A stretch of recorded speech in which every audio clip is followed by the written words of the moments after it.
एक महादयपुर नाम की नगरी, कौन से युग में? त्रेता युग। महादयपुर नाम की नगरी थी। उस नगरी का जो राजा था उसका नाम था बब्रुवाहन। क्या नाम था? बब्रुवाहन।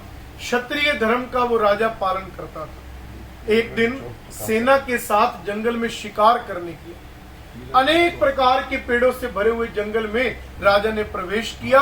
एक मृग यानी हिरण, राजा ने एक हिरण देखा कि बड़ा सुंदर हिरण है, किसी तरह ये हिरण मेरे हाथ लग जाए, मैं इसको अपने घर में राजमहल के अंदर पालूं। अब ये हाथ मेरे किसी तरह आ जाए। राजा ने धनुष पर तीर लगाया, अपने तीर चलाने की कोशिश तो राजा ने पैरों पर की कि किसी तरह रुक जाए, लेकिन दुर्भाग्य वो तीर हिरण की आंख में लग गया। हिरण अंधा हो गया, भागने लगा। राजा ने भी घोड़े पर सवार होकर उसका पीछा किया। पीछा करते करते राजा दूसरे जंगल में पहुंच गया। अब सेना भी राजा की अलग हो गई राजा से, और हिरण भी गायब हो गया। अब उस राजा ने विचार किया कि हिरण के पीछे जाने का तो अब कोई फायदा नहीं। क्यों? क्योंकि हिरण तो मेरे हाथ से अब निकल गया, और मेरी भलाई इसी में है कि मैं यहीं पर इसी स्थान पर रुक जाता हूं, क्योंकि मेरी सेना भी मुझे ढूंढते हुए आ रही होगी। राजा ने जंगल में एक तालाब देखा, उस तालाब पे गया, पानी पिया, मीठा जल पिया, अपने घोड़े को भी जल पिलाया। उसी तालाब के किनारे एक सुंदर पेड़ खड़ा था। राजा अपने घोड़े को बांध के उस पेड़ के नीचे बैठ गया। थोड़ी देर, मुश्किल से चंद घड़ियां राजा को बैठे हुए हुई। एक मैले कुचैले काले रंग के प्रेत को राजा ने अपने पास आया देखा। बड़ा भयानक मुख, बाल ऊपर उठे हुए, नाखून बड़े बड़े, आंखें अग्नि की तरह लाल, काला रंग, भयानक मुख। राजा बड़ा हैरान हुआ कि भाई तुम कौन हो? मानव योनि के तो तुम नहीं लगते, क्योंकि इतना तुम्हारा भयानक मुख है, बाल तुम्हारे उठे हुए हैं, लाल आंखें है तुम्हारी, नाखून देखो कितने बड़े, तुम हो कौन?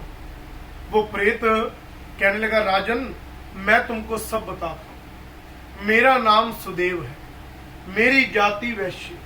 जब मैं धरती पर था तो मैंने बहुत अच्छे कर्म किए, मैंने बहुत अच्छे कर्म किए, लेकिन राजन मेरे सारे कर्म निष्फल हो गए। उसका कारण यही था, जब मेरी मृत्यु हुई, मेरे मरने के बाद राजन कोई मेरा ऐसा पुत्र या कोई मेरी ऐसी संतान, मेरा कोई रिश्तेदार ऐसा कोई नहीं था जो मेरा कर्म करता। राजा मेरा कोई भी कर्म नहीं हुआ, जिसके कारण मुझे धर्मराज ने 90 वर्ष के लिए प्रेतों की योनि में डाल दिया। राजन इस जंगल के अंदर मीठे फल लगे, मैं खा नहीं सकता, मीठा जल है मैं पी नहीं सकता, क्योंकि प्रेत योनि में। जब मैंने धर्मराज को कहा कि राजन कि मेरे तो बड़े अच्छे कर्म है, धर्मराज जी मुझे क्यों ऐसा फल मिल रहा है, तो धर्मराज जी कहने लगे कि आपके पीछे आपका कोई कर्म नहीं हुआ, ना तो आपका पुत्र था, ना कोई ऐसा रिश्तेदार था जो आपका कर्म करता, और फिर भी अच्छे कर्म के उपरांत अगर आप पूछते हो तो प्रेत योनि में एक बार तो जाना पड़ेगा, लेकिन 3-4 वर्ष के बाद आपको एक पुत्र रूप में राजन प्राप्त होंगे, जो आपका कर्म करेंगे और जिससे आपको गति मिल जाएगी। तो राजन मैं उस दिन का इंतजार कर रहा था कि कब आप आओगे और मेरा कर्म करोगे। राजा ने पूछा कि मुझे बताओ कि क्या करना है। राजन तुम मेरा एक पुतला बनाओ, उसको मेरे नाम से अंकित करो, अंतिम संस्कार करो, चौथे वाले दिन जाकर उस राख को उठाओ, गंगा जी में विसर्जन करो। जैसे एक इंसान का कर्म किया जाता है, ऐसे ही तुम मेरे लिए कर्म करोगे, अवश्य मेरी प्रेत योनि खत्म हो जाएगी। अब राजा और प्रेत बातचीत कर रहे थे। इतनी देर में राजा की सेना ढूंढते हुए राजा को पहुंच गई। अब वो प्रेत हाथ जोड़कर राजा को गायब हो गया। उस स्थान से प्रेत गायब हुआ और राजा अपनी नगरी की ओर आया। जैसे ही राजा नगरी की ओर आया, प्रेत के कहे अनुसार सारा कर्म कांड जो हिमांशु जी के द्वारा अपने पिता के निमित्त किया जा रहा है, पहले दिन से लेकर आज भी कितने दिन बढ़ गए, आगे भी किया जाएगा। ये सारा कर्म उस राजा ने कर दिया। जैसे ही कर्म पूरा हुआ, ध्यान देना, जैसे ही कर्म पूरा हुआ, आवाज आई, आकाशवाणी हुई। वो प्रेत क्या कह रहे कि राजन, आपका कोटि कोटि धन्यवाद, क्योंकि आज मैं प्रेत योनि से निकलकर स्वर्ग में जा रहा हूं, मेरी मुक्ति हो गई है राजन, आपके द्वारा किए गए कर्म से मुझे मोक्ष गति प्राप्त होगी। अब जितने लोग आप ये बैठे हो, इस कथा को आपने सुना है, मुझे बताओ कि इस कथा में क्या ज्ञान है? इस कथा में क्या ज्ञान मिलता है आप लोगों को? कर्म करना जरूरी है। जब तक कर्म नहीं करोगे तब तक इंसान गति नहीं पाए। दूसरा ज्ञान, दो ज्ञान है इस कथा में। बेटा होना जरूरी है। ऐसा कुछ नहीं, कोई भी करे, भगवान ने तो कहा है कि कोई भी रिश्तेदार भी करे, संतान भी करे, कर्म तो पड़ोसी भी कर देगा तो भी चल जाए। कर्म करवाने वाला होना चाहिए। मनुष्य का क्या दोष? मनुष्य को अपने जीते जी ऐसा कर्म करना चाहिए कि उसके जाने के सबसे बड़ी बाद बात ध्यान दो। ज्ञान तो मैंने पूछा है, मैंने आपसे ये नहीं पूछा कि क्या करना है या क्या नहीं। ज्ञान को समझो, इसमें बहुत बड़ी बात लिखी है, कोई छोटी बात नहीं है जो मैं बात बता रहा हूँ आपको। राजा उसका कोई रिश्तेदार था? बताओ। नहीं था। ना खून का रिश्ता, ना रिश्तेदार, एक पराया ही था ना। भगवान कहते हैं देखो गरुड़ जी, एक पराये के द्वारा किए गए कर्म से अगर उस प्रेत को भी गति मिल सकती है, तो सगे पुत्र अगर अपने माता पिता का कर्म करें तो उन्हें गति क्यों ना मिले? उन्हें तो अवश्य गति मिलेगी, क्यों नहीं मिलेगी? जिस माँ बाप ने हमें पाला पोसा बड़ा किया, बचपन से लेके बड़े होने तक हमारी एक एक खुशी के लिए न जाने कितनी मेहनत की होगी, न जाने कितने शिकवन किए होंगे कि मेरे बच्चे को कोई कष्ट नहीं आना चाहिए, उसकी कोई भी डिमांड हो पहले उसके सामने रख देनी चाहिए। तो कहां पर हम उसका कर्ज उतारेंगे? सारी जिंदगी भी लगे रहेंगे ना, तब भी हम अपने माँ बाप का कर्ज नहीं उतार सकते। और क्या मांगते हैं? सिर्फ अंत में ये 13 दिन, ये 15 दिन, कि बच्चे हमारे जाने के बाद ये 15 दिन बैठकर विधिवत कर्म कर देना, बस यही काम है। और वो पुत्र, कौशिक पुत्र विश्वामित्र के समान वो बच्चा सुख पाता है जो अपने माँ बाप का कर्म करता है। और आपको सबसे बड़ी बात कि संसार में जब मेरे प्रभु आते हैं ना, उनको भी ऊपर बैठे हुए वैकुंठ में माँ बाप नहीं मिलते, और वो माँ बाप पाने के लिए इस धरती पर आते हैं। वैकुंठ में भगवान को भी माता पिता नहीं मिलते। ध्यान देना, बहुत बड़ी बात है ये माँ बाप कहाँ मिलते हैं? इस धरती मद्रलोक पे। और एक बार अगर ये छोड़कर चले गए तो मुड़ के वापिस नहीं आए, चाहे लाख कोशिश कर लो। मैं तो फिर भी कहा करता हूँ, देखो भले ही परिवार एकजुट होता है, और आप सब इलाहाबादी परिवार सारा समझदार परिवार है। अश्विन जी बैठे, छोटे भ्राता बैठे हैं, भाई समान बैठे हैं, इनके पिता समान बैठे हैं, बच्चों के साथ भी देते हैं, आगे भी देंगे। लेकिन बात फिर भी आती है कि मेरे परम पिता परमात्मा कहते हैं कि जो स्थान माता पिता का होता है ना, वो कोई प्राप्त नहीं कर सकता। ये परम सत्य।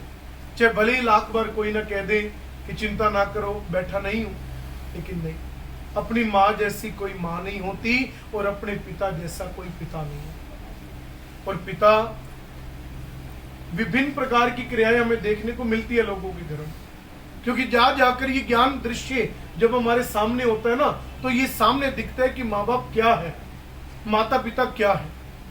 एक घर में शादी, परिवार खड़ा है, एक पिता मेरे साथ बैठे हुए, बच्चे आए, कहने लगे पापा आपने अच्छा नहीं किया। मैं साथ बैठा था, मैंने कहा बेटा आप अपने पापा से ऐसे कैसे बात कर रही हो, क्या अच्छा नहीं किया इन्होंने? कहने लगे पंडित जी हम 3 भाई बहन हैं, ये मेरे पिता और ये मेरी मम्मी खड़ी है, घर में शादी है, परिवार में शादी है, पापा ने हम सबको कपड़े दिलवा दिए और आप वही पुराना कुर्ता पहन के आ। इनसे पूछो इन्होंने ऐसा क्यों किया? अब पता है उस पिता ने क्या जवाब दिया? बेटा इसका जवाब, इसका उत्तर आज मैं तुझे नहीं दूंगा, लेकिन जिस दिन तू पिता बन जाएगा ना, उस दिन तुझे अपने आप ही पता लग जाएगा कि मैंने अपने लिए कपड़े क्यों नहीं दिए। जिस दिन तू पिता बन जाएगा, क्योंकि पिता बच्चों की जरूरत पूरी करता है। बच्चे भले ही डिमांड रखते हैं, लेकिन पिता अपने लिए करे या ना करे, अपने बच्चों को सबसे पहले लेकर देता है। ये होता है पिता, जिसकी पदवी ब्रह्मा, विष्णु, महेश भी ग्रहण नहीं कर सकते, वो भी नहीं पा सकते पिता की पदवी। ऐसे पिता है।